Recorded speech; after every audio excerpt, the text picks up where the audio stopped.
The Profile.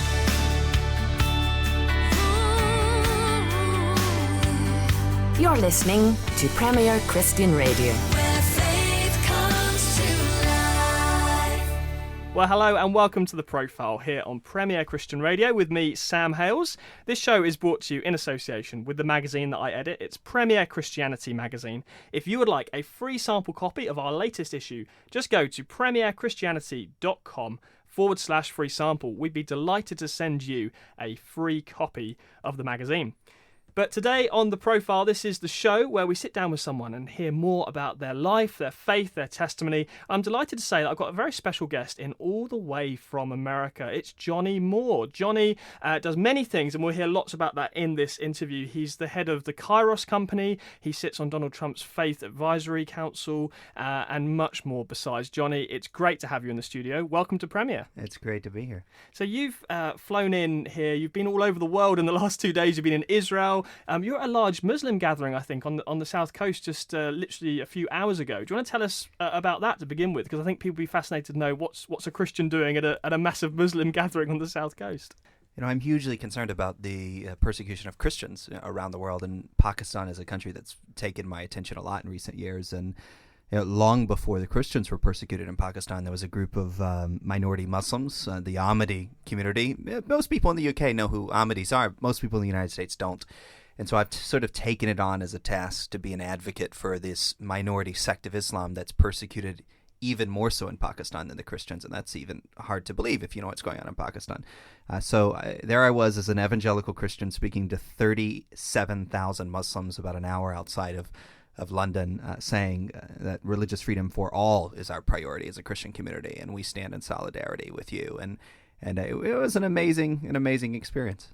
I think that's a really important point, actually, because often you find Christians who are very keen to speak out for Christian freedoms, but perhaps are quite silent when it comes to other religions that are having that much persecution. So how do you encourage Christians to care about religious freedom in general and not just about Christians?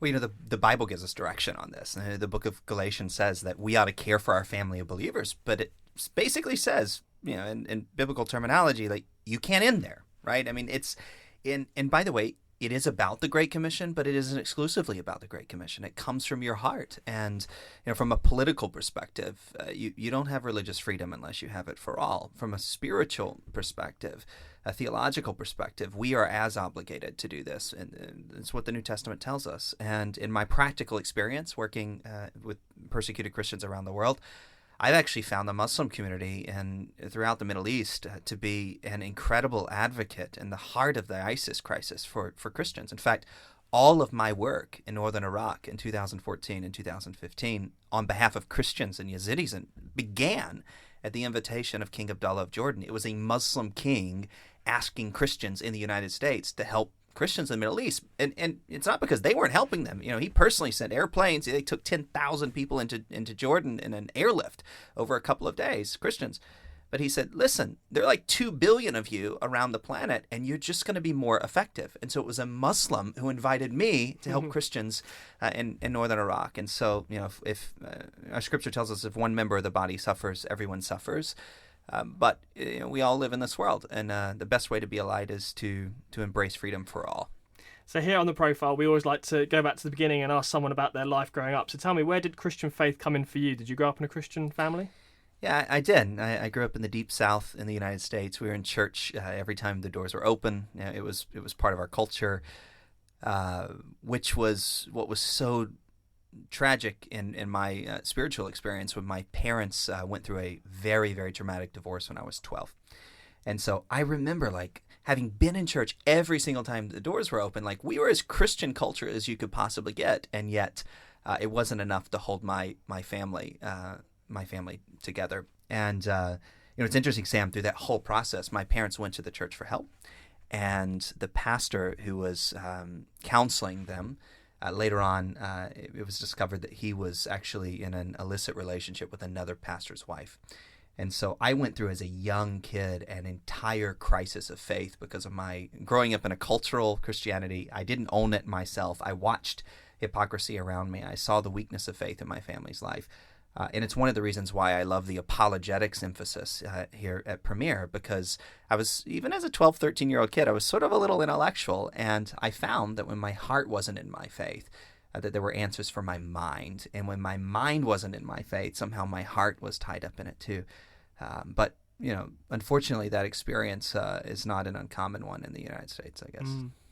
So how did your faith kind of come through that? I mean, was your parents' divorce and the way that was handled or badly handled by the church, that had a kind of direct impact on your faith in God, did it? Yeah, I mean, it automatically put me in a situation where I had to answer very difficult questions as a kid. And there was a Christian author who's really, really famous. I've since had the opportunity to thank him personally, but my church was playing a video series by Josh McDowell, the famous Christian apologist and popular author. And it just kept me hooked in. I just couldn't disconnect my brain from it. And then I watched through this terrible tragedy the way God provided for our family. And I as a 14-year-old kid, I learned how to do magic tricks. I started doing magic tricks at a local restaurant to help, pay for my family, because we were thrust into poverty because of all of this. And then one day, my mom walked up to the mailbox in in Florence, South Carolina, where we were living, and there was a letter from Lynchburg, Virginia, and the letter was from Liberty University, and it was a scholarship for my mom to attend a Bible Institute. And so my family moved from South Carolina to Virginia on faith. Literally the day the local power company cut off our power because we couldn't pay the bill. To Virginia, where she enrolled in a Bible school, and we lived in a basement apartment. We had 2 bedrooms. Mom slept on the couch every night because she wanted to give my sister and I the dignity of our own private bedrooms. And that was the beginning of a journey that eventually led to my working at Liberty University. So tell me more about Liberty University. For those who don't know, I understand this is the largest Christian college in America. So tell me about what brought you there and what you did there, because you were there for a long time. Yeah, I mean, it might be the largest Christian college in the world now, over 100,000 students, 15,000 students on campus, and a pioneer in online education. But there we were in Lynchburg, Virginia, after my parents' divorce. My mom gets a scholarship in the mail. We started getting connected in the local community there. And what I discovered is God had a plan for my life. Like, I was so disillusioned with the church because of our experience, but I knew God. I don't even know how to say this, but I knew He had a call on my life, but I didn't want that call. And so I'm in my local public high school, and I literally had this conversation with myself, and it was, well, if I'm going to have to preach, then I might as well take a speech class. And I was just so disgruntled. And I took this speech class, and this amazing teacher in our local high school took me under her wing, and I was the worst public speaker in Virginia in my first year, and then I became the number 1 public speaker in Virginia because of this teacher, and that caught the attention of the local high school that was attached to Liberty University, and someone anonymously scholarshiped my sister and I to attend this private school. And I took over the chapel at the private school because it was really, really bad. They were like showing videos, like old VHS tapes and all this stuff. And I was, we could do better than this. And I started inviting speakers to come speak at our local high school. And then after that, I received an invitation to work at Liberty University as a freshman. And so I became the campus pastor at Liberty University when I was 19 years old. We kept my age basically a secret, and they gave me responsibilities. That basically a church service that had so declined it couldn't get worse. It was like a student church service, a huge Christian school, and there were like 50 people showing up at this Sunday morning service. And then like a year later, there were like 2,000 students, and it just went on from there. But it's because people believed in me. I had mentors, like the founder of Liberty, that took me under their wing. And I spent almost 13 years there, rising from being a student worker to being one of the 6 people that ran the school, the senior vice president of the school, when it grew from under 10,000 total students to just about 100,000 students when I left. The school was $30 million in debt in 2007. When I left, it was had about $1.5 billion in cash reserves, an endowment to ensure the mission of the school continued on. And I was going to stay there actually for the rest of my career. I mean, I loved Liberty. I love students. There's nothing like higher education. I started writing books then, and then I got a random call one day from someone I'd met in the Middle East in a meeting about persecuted Christians, and it was the famous television producer, from the United Kingdom originally, Mark Burnett, and he invited me to move to Hollywood and become his chief of staff. And that was sort of the next phase as God was pushing me out of my very comfortable life, into a totally different world in the heart of Hollywood as an evangelical Christian from Liberty University of all places. But I mean, these are two just massively different cultures, aren't they? Liberty University, that is kind of Christian culture central, right? It's a Christian university. It tends to be maybe more conservative, and then Hollywood out on the West Coast, you've got a more liberal vibe. You've got much less sort of church background, much less of a kind of Christian culture. So, did you almost feel like a missionary, going to a new part of the world where people perhaps wouldn't understand the Christian message so well? Yeah, but people are people, and I think this is where as a proud member of the millennial generation, I think we're sort of custom designed, to move in and out of sectors and worlds and cultures, and it's not as hard a thing for us. But at the time, there was an amazing thing happening in American culture. Mark Burnett and Roma Downey had produced the Bible miniseries, which was the number one unscripted series of the year. It received an Emmy nomination, 100 million total viewers, and then likewise all around the world. I remember it was shown on TV, on mainstream TV channels over here at the same time as it was being shown in America. It arrested the attention of everyone, and I think it made a path for people like me who didn't fit the Hollywood say stereotype. And yet, I was nervous, going from the heart of Christian culture into the heart of secular culture. But you know what I found? I found that, Hollywood isn't against Christianity. It's like, it's a business. If something succeeds, they do it. If it don't, they don't. And, Hollywood's filled with a bunch of amazing people who are searching for lots and lots of things. And, unlike New York, which is a very secular city, Los Angeles is a very spiritual city. It's just not a Christian city. And, even my peculiar habits, I'm a Baptist, right? So I don't drink, and I not necessarily, because I believe it's a sin. It's just sort of part of my tradition. And even there, where so much business is done over drinks, I got into these amazing conversations. I was describing, I'm in the tradition of John the Baptist. Like I'm like a monk. Just think of me as a monk. It's like these are decisions I've made with my life. And it was amazing. Like people really respected that, and it's one of the reasons why when I left working for Mark and Roma and founded my own company.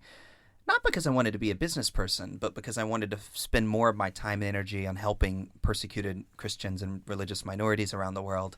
It would give me the flexibility if I had my own company to do that. It's one of the reasons why I stayed in California, because I actually found my faith so much more alive in the heart of the more secular part of the United States, secular but spiritual, than I did in the Bible Belt. We've mentioned a few times already you're clearly very passionate about the persecuted church, not just persecuted church, but indeed religious minorities around the world where religious freedom is under threat. Where did all that begin for you?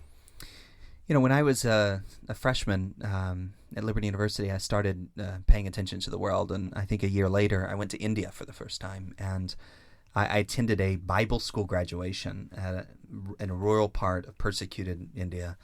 And I listened to 2,000. It's a crazy story.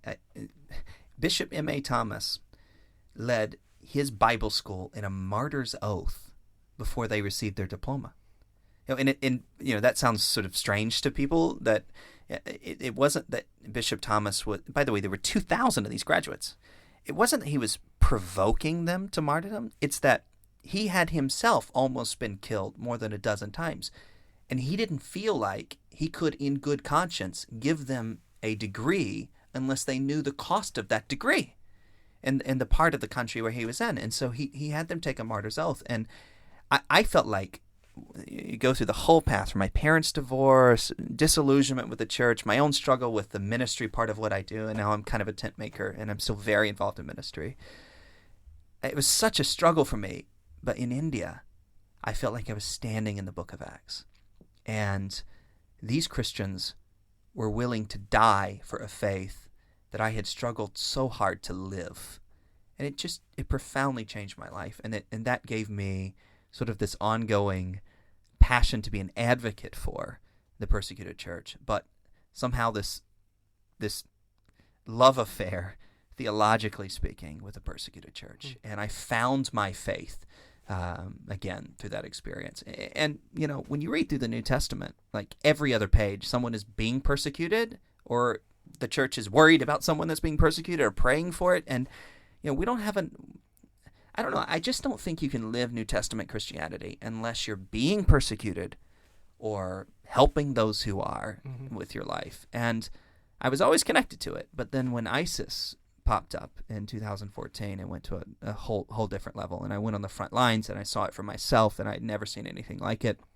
And I decided, everyone told me they felt forgotten when I walked through the dusty streets of northern Iraq weeks after Mosul fell, and Christians were in the streets and unfinished buildings and all these things. And they all said that word. They just said it again and again. I feel forgotten. We're forgotten. How could these people be forgotten? There are 2 billion people on the planet that profess faith in Jesus Christ.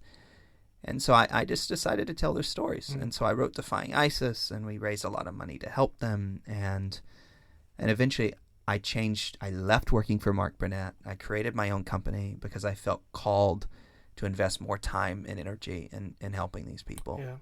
The company's called Kairos. Yes. And you work with a number of different Christian ministries, as you mentioned, those involved in the persecuted church as well. So bring us up to date with some of the things you've been involved in now through the new company.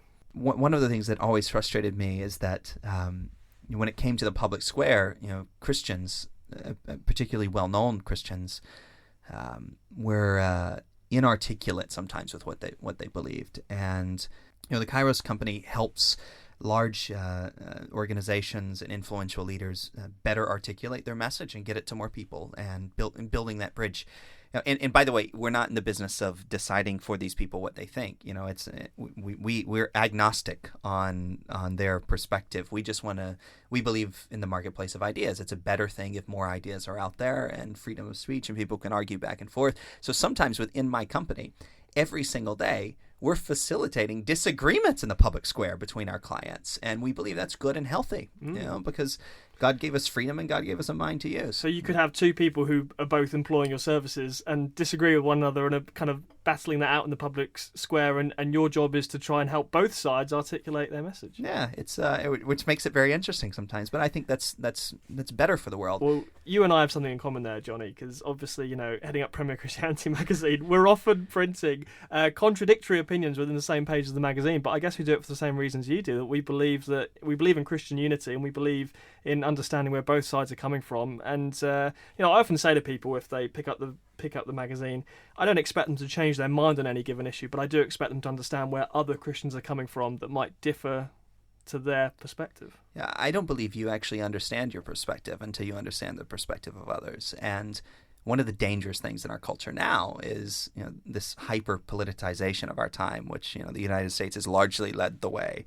Or at least we learned, from some of things happening over here. It depends on your perspective. But what has happened is there's been this suppression of speech. Where certain digital media companies, have decided certain ideas are bigoted ideas, or they're. And this is a real problem. Like, you have to be able to have the marketplace of ideas. And I used to tell my students, at Liberty University, that their own perspective on whatever it is limited by their knowledge of who's different than them, right? And I'm not, I really, really believe in the Bible, and I believe in Christianity, and I believe there are intellectual and emotional and practical reasons for believing it. Like, I'm not intimidated by other people's point of view. In fact, the opposite is true. What I found, like, when someone publicly criticizes me, which has happened quite a bit, in the last year and a half because of my involvement with the current government in the United States. What I found is every time I reach out to them, and I do almost 100% of the time, someone says something negative about me. Most of the time they haven't even met me. I reach directly out to them, have coffee with them. Like, we agree almost always on 80 or 90% of everything. And I believe in focusing on those things, working together on those things. It's why, Reverend Samuel Rodriguez and I have just founded the Congress of Christian Leaders, a new global organization akin to the World Evangelical Alliance or the World Council of Churches, or in our country, the National Association of Evangelicals. Not to compete with any of them or to be an alternative to any of them. In fact, we'll probably be members of the WEA and the NAE. But our organization's vision is to bring together this amazing group of leaders of churches and organizations around the world for the sole purpose of unity, without compromising on the theology of the Bible. Because the fact is that in the United States, despite our very partisan moment, when we, I believe in miracles, the whole world was concerned about North Korea. There was no progress on North Korea. It was, everything was escalating. As conservative evangelicals, we reached across to progressive evangelicals. We all united together on a national call to prayer for peace on the Korean Peninsula. And we didn't take any position. Some people were pacifists and some of us believe in just war, and it was all mixed up. But the one thing we agreed in, we should pray for peace on the Korean Peninsula. And this was a time where these groups were weren't agreeing on anything. It was a very, very divisive moment. But everyone sort of put aside the criticism they would receive for being attached to the other. Just called for a national call to prayer. I'm telling you, Sam, I think it was exactly 3 weeks later, everything sort of started to thaw. Yeah. And you never know, but it looks like we're in a ever more hopeful place on this. Yeah, transient problem. As you point out, the turnaround on that kind of world political stage is quite incredible, and there have been those, of course, who attribute a lot of that to Donald Trump's leadership. Those who support Donald Trump have pointed to his track record of his promise to do certain things, and he seems to be delivering on almost all of them, whether it's moving the embassy to Jerusalem or building the wall, or it doesn't matter if these things are controversial or not. I think it's fair to say, a lot of people are pointing out that he's at least kept his promises and he's doing what he said he would do. At the same time, you have Christians who remain very, very uncomfortable with him on a personal level, on his morality, or some would argue lack thereof, some of the things he said about minorities or women. And so, as you say, it seems like the Christian church in America is massively divided politically on this at the moment. Now, I want to talk a bit about your involvement in this. You mentioned your involvement in the current administration, and part of what you do, as I understand it, is you are on a team of people who are faith advisors to the president. Tell me a bit about that role, perhaps clear away some common misconceptions about what that role is and what that role isn't. Yeah. Right before the election, first of all, I had a pre-existing relationship with the Trump family that went back to my time at Liberty University, and so I knew some of these people. And a few months before the election, they reached out and they asked if we would help put together an evangelical advisory group for them. And I said, sure, but they can't be required to endorse you. Number two, we have to have a Monday meeting every single Monday, a phone call, same time. No press *7 to ask a question, like an open conversation. If those two criteria are met, then sure, we'll put something together. And he said, no problem, totally. We can do that. And I said right then and there, and I'll say it again here, had Secretary Clinton called me and asked the same question, I would have done the same thing, because I believe as a spiritual leader, you are morally obligated to provide advice on issues. When you're asked to provide that advice, you're not morally responsible for whether or not that advice is taken or not. And what, to my frankly amazing surprise, this administration not only has continued to ask our advice, but they have frequently acted upon our advice. And I'm just a private citizen. I have no official relationship, but I've been in the White House now over 50 times. And I've watched again and again and again when the administration has adjusted their point of view on issues. Can you give some examples of that? For sure. I mean, pro-life issues are obviously important to evangelicals, in the United States, without question. I mean, this is the most pro-life administration we've had. Our Supreme Court was on the verge of potentially dismantling religious liberty as we knew it, in the United States. And I'm not just talking about, controversial issues on sexuality. I'm talking about very, very fundamental things like the United States government was requiring Catholic nuns to provide contraception against their conscience. Again, this was a terrible, terrible trend. I mean, in California, where I live, we were looking at a bill that was going through our state house that would have made it impossible for any religious college of any religion to exist in the state. I mean, it was a terrible, terrible trend. And the number one discussion we had with candidate Trump was that he needed to replace our recently deceased Supreme Court Justice Antonin Scalia with someone who believed the Constitution said what it said for a reason, and he did that. Neil Gorsuch, and now he's done it with over 40 nominees on our other courts across the country. And then there are other issues, like Christians are and evangelicals are often thought of because of social issues of concern, but actually, we've been fighting for religious liberty so that we can work on other issues. And the evangelical influence has brought criminal justice reform into the discussion. It's brought issues like paid family leave, which seems so obvious in Europe, but in the United States, it's not obvious at all. So actually, because of the evangelical influence, we've brought a moderating approach into a more nationalist-oriented administration, and including on issues of immigration. The president was dismantling a particular program affecting young undocumented immigrants that had come in as children. And a couple of days before that, 5 or 6 of us flew to Washington, D.C. We sat right across from him in the Oval Office, and he made a totally different decision from the decision that was planned, because the evangelical community has a voice. And listen, the one thing that I disagree with my evangelical friends who oppose this administration every step of the way is the word resist. There is a mentality among some that they are just resisting. And I just think that's a very, very hard thing to justify as a Christian. We have to always be able to have a conversation when other people can't. And we've decided whether or not our advice is taken, we're going to give it. And by the way, we criticize the president. We criticize the administration.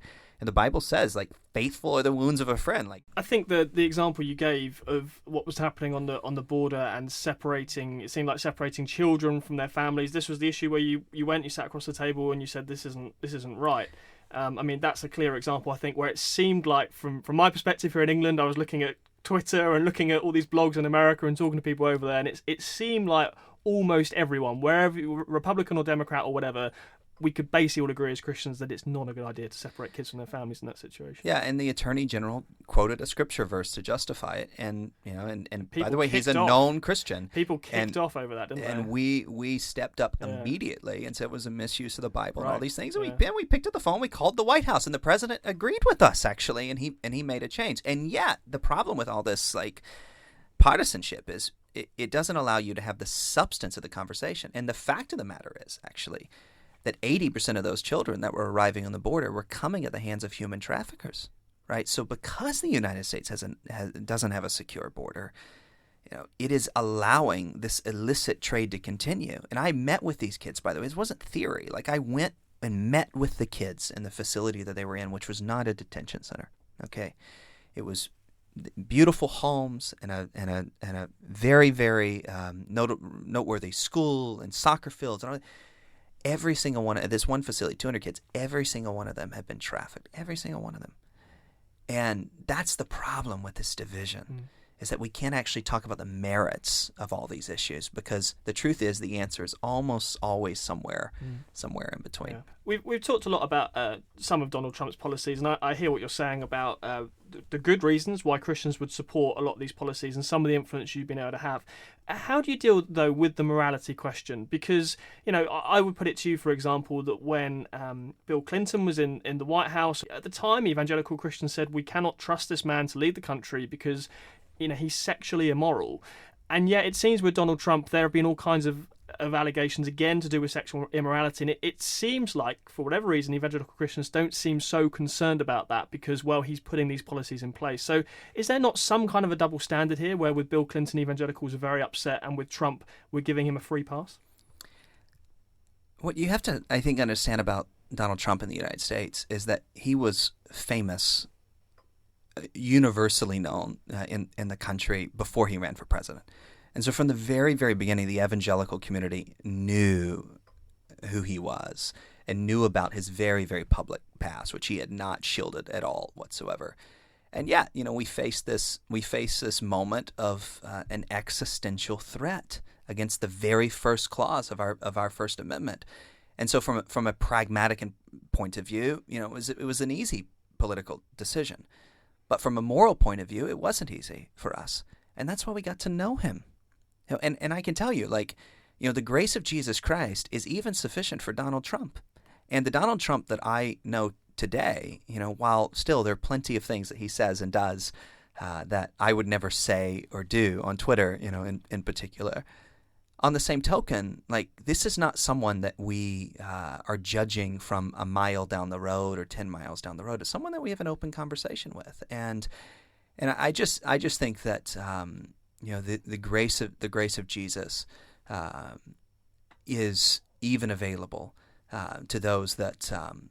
Well, let me just say it this way. Jesus was criticized for the same thing. I mean, you remember this, why are you hanging out with these tax collectors and these sinners? And frankly, a lot of us, we pray for Donald Trump. When he sends a tweet, we pray for him. When he makes a policy decision, we pray for him. And we also recognize that there is a admirable moral quality and in him that goes through everything. And this is his passion to, in his own way, to fight for justice. Justice as in, a dictator with nuclear weapons in North Korea that could make a decision that could kill 50 million. That was the estimates for the potential conflict in the Korean Peninsula. It was not 100,000 people. There's millions and millions and millions of people dying.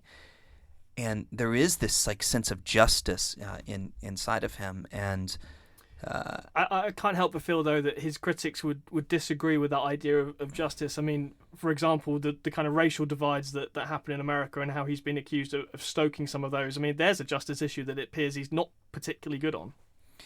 These are issues that are not new in American history. By the way, they're not new in the evangelical church either. And that's where I think we work really, really hard to sort of separate the two, not to not be held accountable. I mean, I totally get the criticism, 100% get it. But on the same token, hold us accountable for the good that we're doing, and then in our churches hold us accountable, for these other issues of great concern. And and the fact is, if you don't think that we are that we've been critical, of course we've been critical. But on the same token, what should we do? Should we leave the table? It's a difficult position for you because, of course, you want to be in the conversation, and you've already referenced you have been able to have some influence, and yet at the same time, and I think everyone would agree with this, you can't be held accountable for another person's actions. You're only there to advise. So I completely understand that. And in the body of Christ, this isn't new either. I mean, when Jesus selected his disciples, right, he selected Matthew the tax collector and Simon the zealot. Right, he selected both. I mean, these two groups did not get along. One was a Roman collaborator. The other one wanted to forcefully kick Rome out. And I think we're sort of seeing this in the body of Christ, throughout the world, especially in the United States. The challenge for evangelicals who feel like they have a moral obligation to not engage, and those of us who feel like we have a moral obligation to take this influence we have and be a good steward of it. And in fact, on behalf of the voices of those who disagree with us, we're fighting for their religious freedom to disagree with us on religious terms. And yet, what we cannot do is we can't break fellowship. And that's where I think it goes awry. Instead of spending all of our energy criticizing one another, Jesus set this up the way he did for a reason. It's the whole body of Christ. Yeah. Just one more question on Donald Trump. We'll move on. But I wanted to ask you, because some have made this argument, and I don't think this is quite the argument you're making, but some have said he's a baby Christian. He has actually had some kind of spiritual Christian experience. I think people like Paula White have been talking along these lines, that in recent years he's made some kind of commitment to Christ. Is that true from your perspective, from what you've seen of him? First of all, I'm not in the business of saying anybody's a Christian, or not. I mean, I think that's the business of God, to determine, who's made those decisions. I can say I have seen in certain areas a categorical change in the life of this man who is very different than he was 10 years ago, 15 years ago, or 20 years ago. I can say that I've seen the influence of many pastors on his life, and not just Paula White, but very prominent Southern Baptists like Jack Graham and David Jeremiah and some of these other people in the United States. From my perspective, I believe that we're living in a moment in the United States where the Church of Jesus Christ is having an opportunity every single day to pray with, to be a light to, and to be a testimony not only to Donald Trump, to people across our government. And for people like me, the other side of the coin too is everybody thinks about Donald Trump.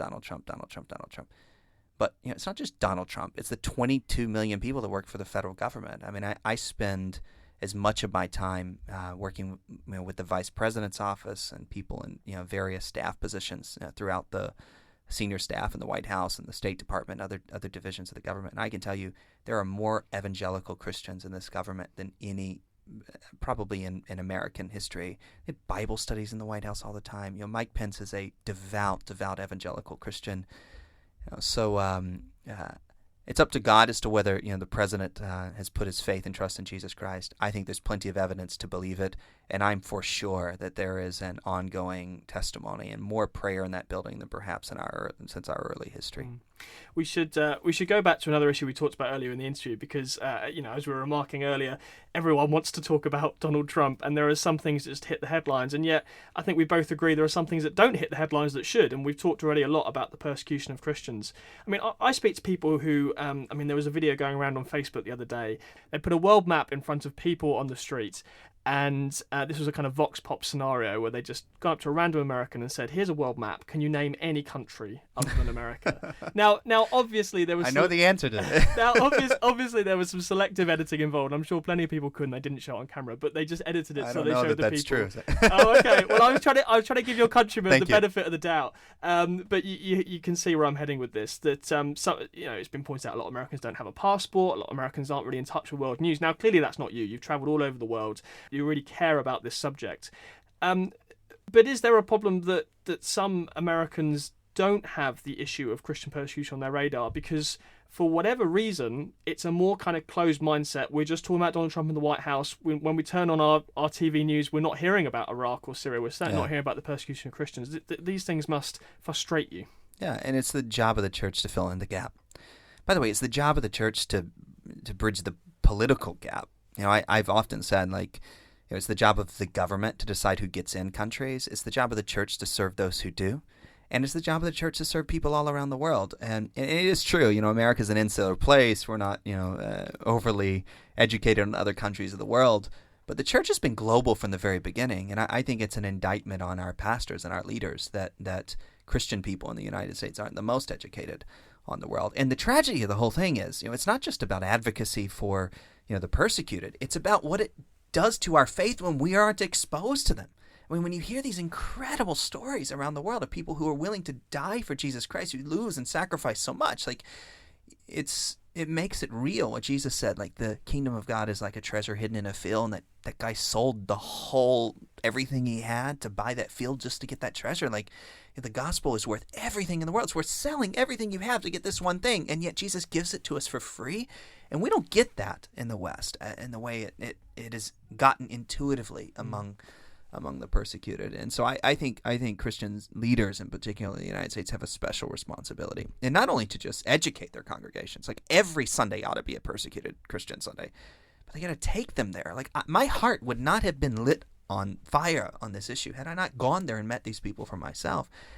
And in that experience, it's a flame I can't put out. I mean, I got lots of things going on, but it's it's inside of me because I saw it. I went there. And so I think that, the tragedy is we're robbing our faith of our actual faith by not being exposed. Absolutely. Well, sadly, we're out of time, but there's lots more on that if you want to check it out in Johnny's book, Defying ISIS, which is out now. Johnny, if people want to keep up to date with you and hear more from you, where should they go? Twitter is the best place, @JohnnyM, JohnnieM. Thank you so much for coming in, Johnny. It's been a pleasure. Thanks for having me. Premier Christianity Magazine. In this month's issue, we speak with best-selling Christian author Francine Rivers, whose hugely popular novel Redeeming Love defined a generation. In this rare interview, she explains how her most loved characters came to life and reveals the reason she doesn't want people reading some of her books. Plus, does believing in God give you an edge in the boxing ring? The man who trained former heavyweight champion Tyson Fury seems to think so. And discover the true meaning of 5 important biblical words.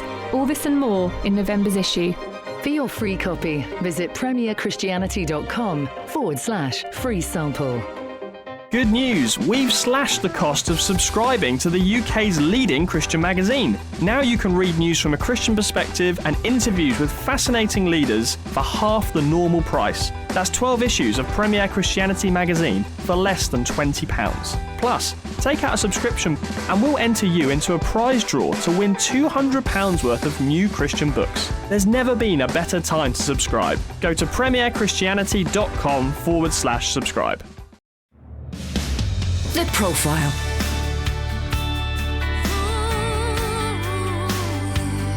You're listening to Premier Christian Radio. Where faith comes to life. Well, hello and welcome to Premier Christian Radio. I'm Sam Hales, editor of Premier Christianity magazine. You're listening to The Profile. This is the show where we sit down with someone to find out more about their life, their faith and their testimony. This show is brought to you in association with Premier Christianity magazine. If you would like a free sample copy of our latest edition, you can go to our website, premierchristianity.com/free sample.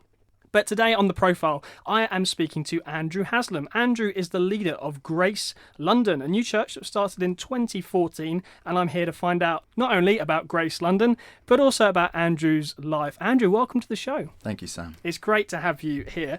Here on The Profile, we always like to go back to the beginning and hear about a person's early life. Now, I understand you grew up as the son of Greg Haslam, who'll be known to many, pastoring Westminster Chapel for many years. Can you tell us a bit about that kind of context growing up in that kind of a church setting? Yeah, absolutely. So I was born in the early 80s when shortly after my dad became a pastor of Stanmore Evangelical Free Church, it was called at the time. It was a small church met in a temporary building, which they kind of described as a chicken shed. And he was fresh out of Bible college. But throughout the 80s and 90s, the church flourished and became a really vibrant, large city centre church in the middle of Winchester. It's now called Hope Church. But growing up, I had two brothers. Growing up in a pastor's home was the biggest privilege. I mean, a lot of guys have a kind of pastor's kid syndrome. Yes, they call it the PK syndrome, exactly, don't they? Yeah. But for me, I honestly look back and I have so much gratitude to God. I think, there's lots of ways you can approach that, but I think the most important thing for me was that my parents were really consistent in their faith. And my dad, was always a massive reader. So he had the most thought through faith. And that meant that growing up, any questions we threw at him, he was able to field them. He was able to help us think through our faith. He shaped our minds as boys. And so, for me and my brothers, growing up in his home was an incredible privilege, and I have the highest admiration for my dad. Great church, wonderful ministry to the city. Yeah. So this was, as you say, in Winchester when you were growing up. Yeah. And was it after that he then moved to Westminster Chapel? Yeah, 2002. It was a little bit of a process, but yeah. Well, give us some of the context of Westminster Chapel for those who don't know, because really this is a very well-regarded church because of its heritage and some of the people who've led that church in the past, right? Absolutely, yeah. The chapel had national and international fame because of George Campbell Morgan, then later Martyn Lloyd-Jones, and more recently R.T. Kendall, who's had a big platform. It's a really prominent free church in the centre of London, massive building. And it's obviously gone up and down over the years in attendance, but in its heyday has been profoundly influential. Yeah. So why was your dad asked to lead it? What led up to that? Well, he'd been at London Seminary back in the 1970s and attended the chapel and got to know R.T. Kendall. And my parents were impacted by R.T.'s ministry personally. So when my dad became a pastor in the 80s, R.T. was the man who ordained him into ministry. And they kept touch a little bit over the years in between. Dad preached at the chapel a few times. But I think when R.T. was considering retirement, he racked his mind about the kind of person that he wanted to kind of take over. And I think his two criteria were, one, that they needed to align theologically. And for that, he looked into the New Frontiers world, which is where my dad, what he was a part of at the time. But he also wanted someone who was a capable preacher. And whilst Dad's platform was always smaller than RT's, he had a really phenomenal preaching gift and impacted many lives through his ability to kind of open up the Word of God. So I think that was why RT invited him to be among the candidates who were considered for the role. So growing up in that kind of an environment, was there any pressure or expectation that you would follow in your dad's footsteps and become a pastor yourself? No, none at all. Both of my brothers have taken a different route, and we were never, to my recollection, ever encouraged to follow that. And the desire came entirely from me. Well, I would say I think God put it in my heart. I was very young. About the age of 10, I really felt a deep conviction that I felt was from God that I was going to be a pastor. And I told my parents shortly after that. And, Dad encouraged me in the years that followed. But there was never any pressure. And I think, certainly for my dad, he has such a high sense of the call of God in ministry. He would take a line similar to Spurgeon or Lloyd-Jones, who would say that if a man can do anything else, he should. And so there was never a sense in which, ministry was the highest pinnacle. He also had a strong conviction about calling that spans every aspect of life, that you can be called into all kinds of things. So he never put the gospel ministry as a kind of, as the number one calling in his mind, and would have been equally happy had I chosen another route, I think. Yeah, from around the age of 10, I really felt... it's really young. Yeah, it is young. I'd had other ideas before that, as every little boy does. I thought I might be a runner at one stage, or a vet, or something else. But it was... Honestly, for a period of a few weeks, I felt like the Holy Spirit was speaking to me and saying, you're going to be a pastor. And so I set my mind to it from that age and never looked back, actually. Yeah. Wow. So what was the next step? Was the next step going to, well, obviously not the age of 10, when you'd grown up a little bit, go to university and study theology? Yeah, I studied theology at King's College London, which is a more secular academic context. And after that, I went to Oak Hill, which is a seminary in North London, where it's a more... I suppose a Bible-based curriculum, and I loved it immensely. I imagine there must have been huge differences between those two things. I mean, I've spoken to many people, sadly, who will say, well, actually, I went to, as you say, a secular institution, university, to study theology, and actually it really hurt my faith or really harmed my faith. I found it really, really difficult. Was that your experience as well? I think it probably did undermine my faith in ways I didn't see at the time, but by and large, when you're exposed to some of the liberal theology that you encounter in university, often you realize that it's quite empty and vacuous. And I had a lot of help from, I had good books, I had my dad, I had people I could talk to who I respected. And I think you just have to go into it with a mind that you need to understand what people who don't hold to the Orthodox faith believe, but also you have to know your stance and read both sides of that. And if anything, it can make you stronger in the long run. You realize how amazing a gift the Word of God is, and so on. Yeah. So that was 3 years at King's College, was it? 3 years, yeah. Now, 3 years of theology would be enough for many people. Sure. So why go to Oak Hill as well? I think because at the end of a university course, you don't feel particularly equipped for ministry.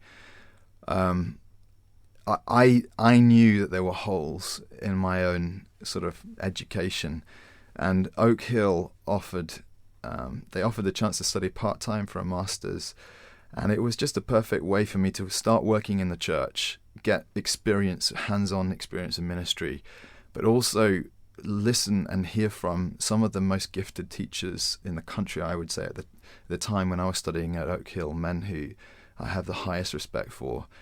And I think it's become increasingly fashionable, certainly in charismatic circles, for guys to shun biblical training in theological training.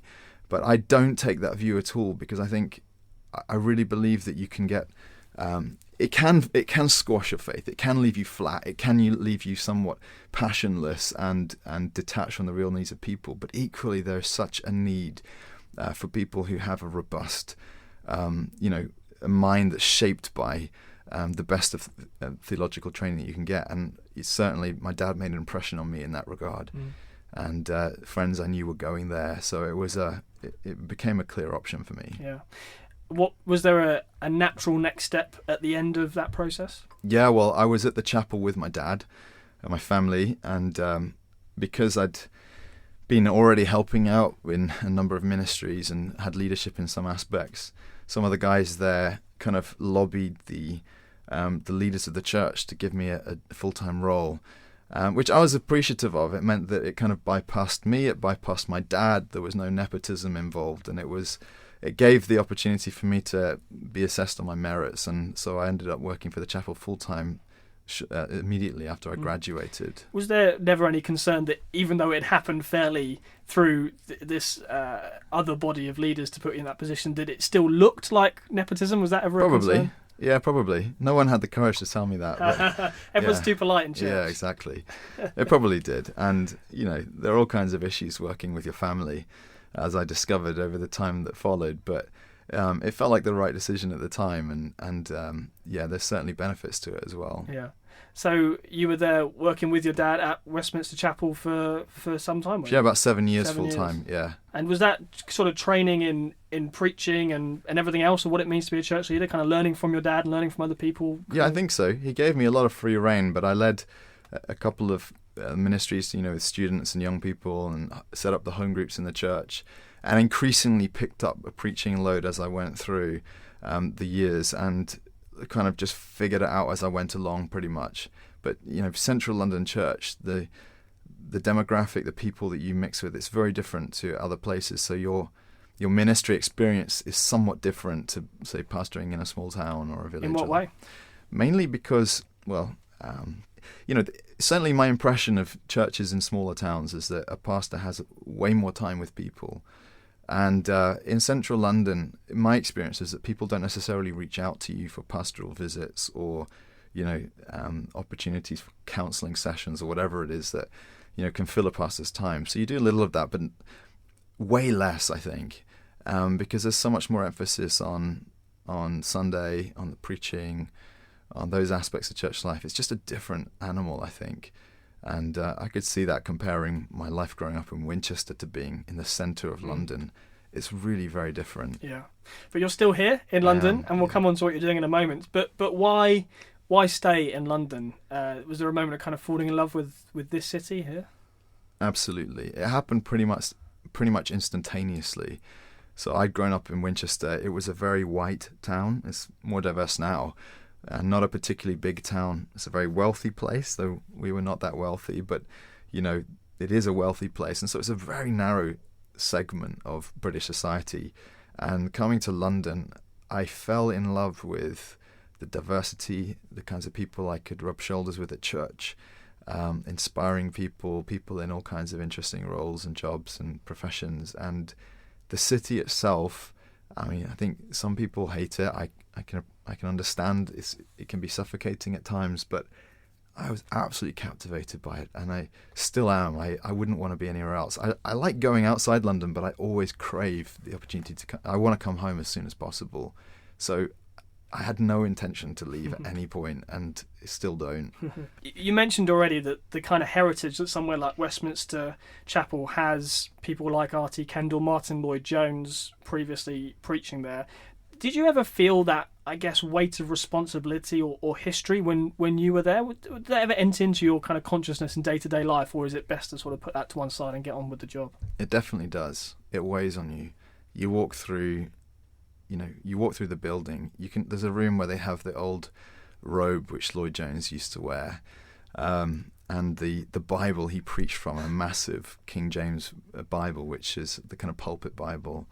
There's the archives. There's a statue of one of the old ministers.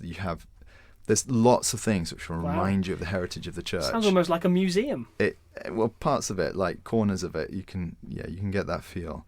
And the building itself, I've read a number of Lloyd-Jones books. It's always on the cover and in the photo of it. There's no way you can really detach the church from its history.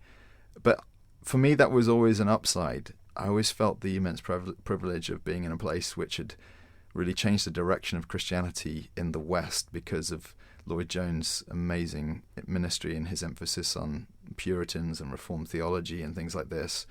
So I always felt the weight of it as a real privilege, and I think it probably gets to you more if you're the senior pastor. A lot of people look to you. Are you as good as the guys who went before you? So I never had to sit in that seat. But yeah, there's something captivating about a church with a history. Did that kind of history almost to a certain extent dictate who would show up? I mean, would you have people who go to Westminster Chapel because they're such huge fans, for want of a better term, of someone like Martyn Lloyd-Jones. Without a doubt. I mean, you get crowds of tourists coming through in the week who want to have a look around, and not to mention people who come on Sundays. But increasingly, that's less the case, I think, because these men are forgotten. And, you know, Lloyd-Jones retired in, I think, the late 60s, 68. So there's very few people who've been impacted by his ministry who are around today. And, you know, I think that heritage has less of an impact today, and it's just more of a local church now with its own life and its own mission. I guess to a certain extent, someone like Martyn Lloyd-Jones is now a figure of church history rather than a contemporary figure, as you say. But you mentioned you feel like he's been forgotten in some ways? Yeah. Well, there's a segment of the church that remembers and loves him, but they tend to be the ultra-conservatives, and he's appreciated more, I think, in the United States, Korea, other countries than he is here. And I think a lot of people who I talk to have never heard of him, which is a tragedy. His works, his books are amazing. His preaching, I don't know if there's ever been a preacher as gifted or as able as him. Do you think that's partly because he's not necessarily the easiest person to read, that people don't perhaps pick up his books? They'd rather something a bit lighter, a bit fluffier. Definitely. Yeah. I mean, don't get me started, but yeah, there is something of that. Actually, when you get into him, he's not difficult at all. The problem is that the subject matter doesn't appear to be doesn't grab you in the same way that, you know, the Christian paperbacks do. Right, because they tended to be commentaries on Romans or... Yeah, exactly. But, you know, some of the single volumes are amazing. His book on revival is amazing. His book, Joy Unspeakable, about the work of the Holy Spirit, is amazing. His book on preaching and preachers, everybody who preaches has to read that book. There's just no debate on the issue. There's nothing like it. It's amazing. And those books are page-turners. I get some of the young guys in our church to read them. They're reading one at the moment, the book on revival, and we'll be discussing it in a couple of weeks' time with some of the guys. And they have loved his books. And I guess it's a surprise, because you think, you know, he's from a bygone age now, you know. But it's not the case at all. He is so punchy, authoritative, relevant, and I think his preaching is amazing. And the books are basically his sermons put into print. So, yeah. Well, we love book recommendations, so that's great. That's plenty to go away and dig out some good Martyn Lloyd-Jones. But we should move on, because I'm sure we could both talk about someone like that for a very long time indeed. As I say, you were ministering in this place, amazing heritage and history. So what happened when the time came to leave? I mean, I guess the question is, why leave? I always knew that I felt called to church planting, or I knew I'd known it for a long time, and I felt loyal to my dad. I felt loyal to my family. I wanted to stay. I wanted to help. But also, I felt a pull. You know, at some point when you're a younger guy in ministry and you feel the weight of what you want to do, you know, you have to wrestle with that tension. You know, working with my own father was a mixed blessing. I love him immensely. He's unwell now with Alzheimer's. But, you know, at the time, I felt the huge privilege of working for him, but equally there's a challenge in that. And if you disagree, you know, in a leadership team meeting, then family dynamics are kind of a little bit unhelpful at times. And all of this stuff came into play. And I you know, beginning of 2013, I just felt in my spirit I had to go fairly soon, that the time was coming, and I'd been there a long time. And how old were you at this point? 30. Right. Yeah. Just turning 30. So, yeah, so I broached the subject with my parents, and it didn't go down too well to begin with, really? As you can imagine. Yeah, because they just, you know, I guess it's a parent thing, isn't it? But well, I guess, you know, with the greatest respect to your parents, they'd had you around exactly. for longer than most parents would have their kids around. Exactly, yeah. And by that point, we were expecting our first child, and, you know, I'm married, of course, and, you know, there's all this stuff. But and I think there's also, you know, the weight of feeling like Chapel had a greater future, and we were working towards that. You know, when you're in a church like that, the sense of what is lying ahead of you is immense. You feel pulled into the future, and they wanted me to help with the work that was going on there.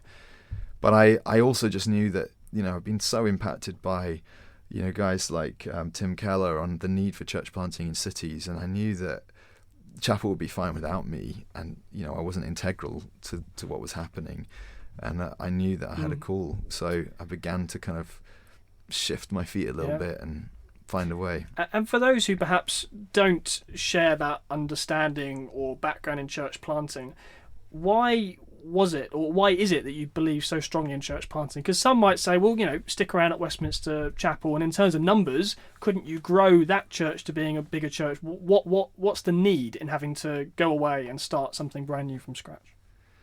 There's lots of ways you can approach that, but one of them is just recognizing that the gospel has an inherent design to cause multiplication, and in a city like London, you see the need for the gospel to multiply, and that part of that is realizing that we need way more churches. London needs thousands more churches, and I say that without any hesitation, because it's a church of millions. It's a city of millions of people, and a lot of people have to travel a long way to a good church, or they're traveling into these big churches in the centre, and it doesn't necessarily build the kind of church life and community life that's needed, or that will impact the city in the way that it needs, needs the gospel impact. So I think it's wonderful that Chapel continues with what it's doing, but the need for church planting is immense, and I had no shadow of doubt about that. It was,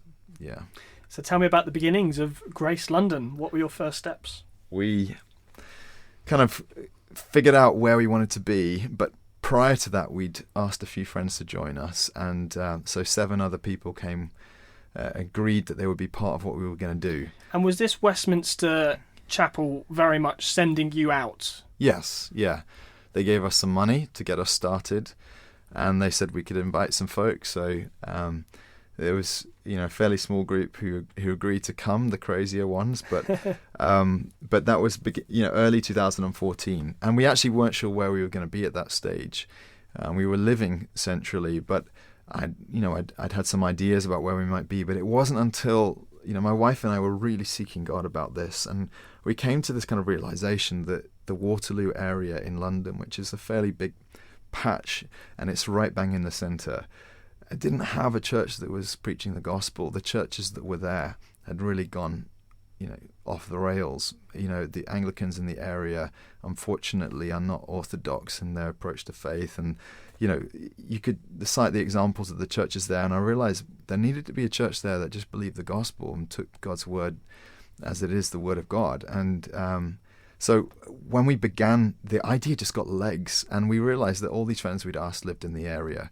So the earliest, experience of that was we just began meeting in our home once a fortnight, just forming a small team and trying to embed the values of what we believed in. But without really knowing what to do next, we just started a Sunday service above a pub in Lambeth North, which is in the Waterloo area.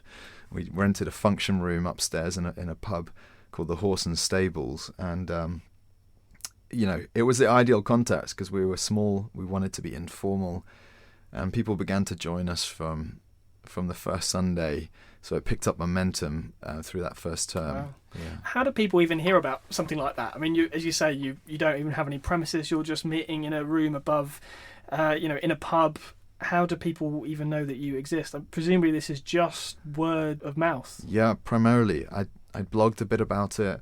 Some people had read some of that online, so there was a little bit of interest.